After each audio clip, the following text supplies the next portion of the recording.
जहां दोस्तों असम विधानसभा चुनाव 2021 को लेकर ताजा आंकड़े और बड़े आंकड़े यहां पर निकलकर सामने आ चुके हैं और ताजा विश्लेषण में किसका पलड़ा यहां पर भारी नजर आ रहा है। यानी आज चुनाव हो जाते हैं तो फिर असम में किसकी बनने वाली सरकार, क्योंकि असम को काफी महत्वपूर्ण माना जा रहा है। अजुद्दीन ओवैसी हो, फिर कांग्रेस हो या फिर अन्य जो विपक्ष है वो एकजुट हो चुका है और इस प्रकार से यहां पर कई जो बड़े मुद्दे इस वक्त दिखाई दे रहे हैं। तो क्या 2016 की तरह बीजेपी 2021 में असम में अपना कमल खिला पाएगी? इसके लिए देखिए प्रधानमंत्री मोदी जी और अमित शाह ने जिस प्रकार की रणनीति यहां पर तैयार किया है। बिहार तो झांकी है, बंगाल, असम अभी बाकी है। इन राज्यों पर बीजेपी की क्या रणनीति तैयार है, क्योंकि विपक्ष काफी यहां पर एकजुट नजर आ रहा है और जिस प्रकार का माहौल बनता जा रहा है। जहां दोस्तों अगर कुछ आंकड़ों की बात करें तो असम बीटीसी इलेक्शन 2020 में जिस प्रकार के रिजल्ट देखने को मिले थे, इससे भी साफ अंदाजा लगाया जा सकता है कि असम में क्या कुछ होने वाला है। और यहां पर बीटीसी इलेक्शन की अगर बात करें 40 सीटों में से बीजेपी ने 9 सीटें हासिल की, यानी बीजेपी के पास इससे पहले 1 सीट थी और बीजेपी ने 9 सीटें यहां पर निकाली। इससे साफ अंदाजा लगाया जा सकता है कि जो बड़े मुद्दे रहे उनका असर ज्यादा देखने को नहीं मिल रहा है और इन मुद्दों के बावजूद बीजेपी असम में 8 सीटें ज्यादा जीती है। यानी असम की विधानसभा की बात करें तो 126 सीटों में से 64 सीटों पर पूर्ण बहुमत की सरकार आती है।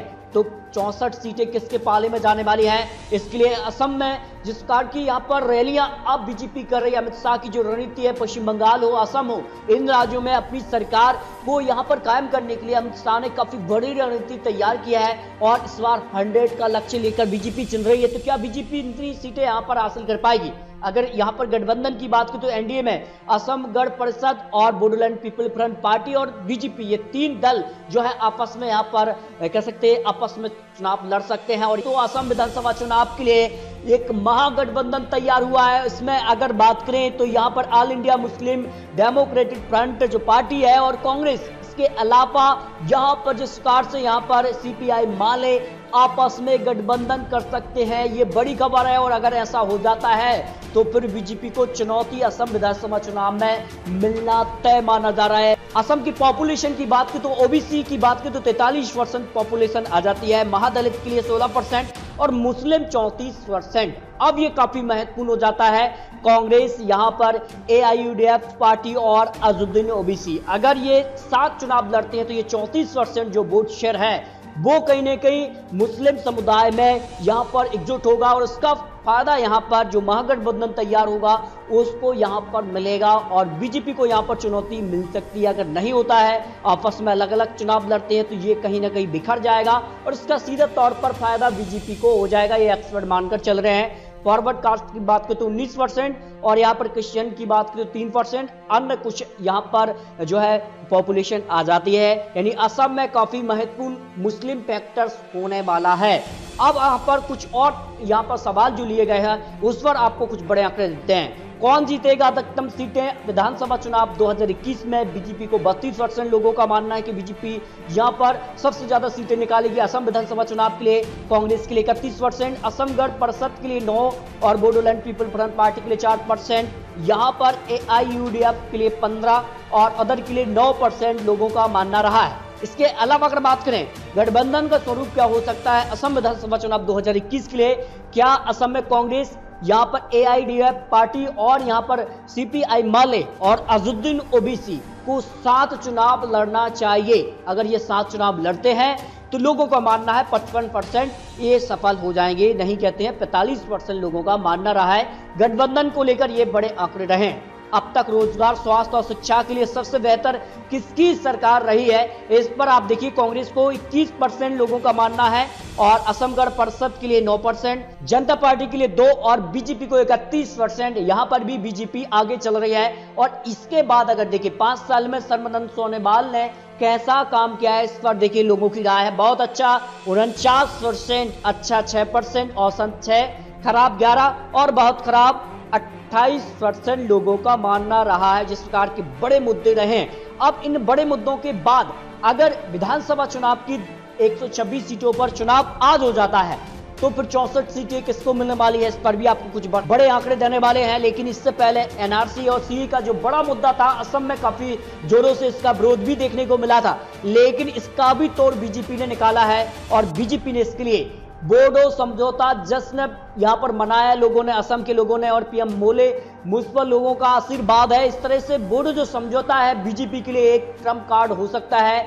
और इससे कहीं ना कहीं जो है बीजेपी को काफी फायदा हो सकता है असम के लिए, जो यहाँ पर आंकड़े निकल कर आ रहे हैं। और असम में जिस प्रकार से यहाँ पर कह सकते हैं 2016 में आंकड़े बने थे, कांग्रेस के लिए 22 सीटें, बीजेपी 88 प्लस अन्य जो यहाँ पर गठबंधन हुआ था, और इसके अलावा एआईयूडीएफ के लिए 14, उधर के लिए 2 सीटें।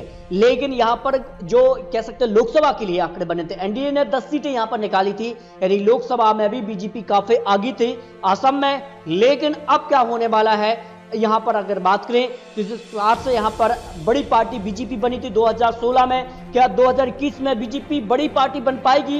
इस पर देख सकते हैं आप जो बड़े एक्सपर्ट के आंकड़े निकलकर सामने आ रहे हैं। इस तरह के आंकड़े बन सकते हैं जिस प्रकार की आपकी राय कमेंट बॉक्स में देखने को मिलती है, और बड़े एक्सपर्ट ने जो आंकड़े रखे हैं असम में आज चुनाव हो जाता है तो फिर इस तरह के आंकड़े बनने की संभावना यहाँ पर दिखाई दे रही है। बीजेपी एक बार फिर से सबसे बड़ी पार्टी बन सकती है। जिस प्रकार से बीटीसी इलेक्शन में बीजेपी को यहाँ पर जनता ने बहुमत दिया था, 1 से 9 सीटें बीजेपी पहुंची। इस तरह से यहाँ पर आंकड़े बन रहे हैं कि बीजेपी अपने दम पर भी बहुमत हासिल कर सकती है। 60 से 70 सीटें बीजेपी को जा सकती हैं, जिस प्रकार के आंकड़े देखने को मिले हैं। और यहाँ पर असम गण परिषद के लिए 7 से 9 सीटें प्लस या माइनस सीटें यहाँ पर हो सकती है बीजेपी, और यहाँ पर असम गण परिषद के लिए यहाँ पर बात करें एआईयूडीएफ पार्टी के लिए 9 से 11 सीटें यहां पर मिलने की संभावना है। गठबंधन में चुनाव लड़ते हैं तो फिर आंकड़ा उनका बढ़ सकता है। कांग्रेस के लिए 20 से 28 सीटें ही दिखाई दे रही हैं, और यहां पर बोडो पीपल्स फ्रंट जो पार्टी है उसके लिए यहां पर 7 से 9 सीटें मिलने का अनुमान दिखाया गया है, और उधर के लिए भी 3 से 4 सीटें मिलने का अनुमान यहां पर दिखाई दे रहा है। यानी कहा जाए कि इस चुनाव यानी असम विधानसभा चुनाव में आज चुनाव हो जाता है तो एनडीए की सरकार बनना लगभग तय माना जा रहा है। लेकिन ये तो आंकड़े हैं और यहाँ पर आंकड़ों में बड़ा बदलाव भी देखने को मिल सकता है। आखिर जो समय बचा हुआ 2 से 3 महीने का, उसमें क्या कुछ होता है, क्या महागठबंधन का स्वरूप बनता है तो कौन से दल कितनी सीटों पर चुनाव लड़ते हैं, बीजेपी के साथ कौन से दल आते हैं, ये भी काफी महत्वपूर्ण हो जाता है। क्या बीजेपी अकेले ही चुनावी मैदान में उतरेगी जिस पास बीटीसी इलेक्शन में अकेले उतरी थी, तो इसका नुकसान या फायदा किसे होगा ये तो आने वाला समय ही बताएगा। लेकिन दोस्तों आपको क्या लगता है, क्या असम में बीजेपी अपनी सरकार बचा पाएगी या फिर जो महागठबंधन बनेगा वो सरकार में वापसी करेगा? इस पर भी अपनी राय कमेंट बॉक्स में रखिए, आपकी राय भी काफी महत्वपूर्ण है। और आने वाले समय में पश्चिम बंगाल हो या फिर केरल हो, पांडुचेरी हो, सभी के लिए एक नया वीडियो भी देने वाले हैं। अभी चैनल को सब्सक्राइब भी कीजिए। तो दोस्तों मिलते हैं और सटीक विश्लेषण के साथ, तब तक के लिए जय हिंद, जय भारत।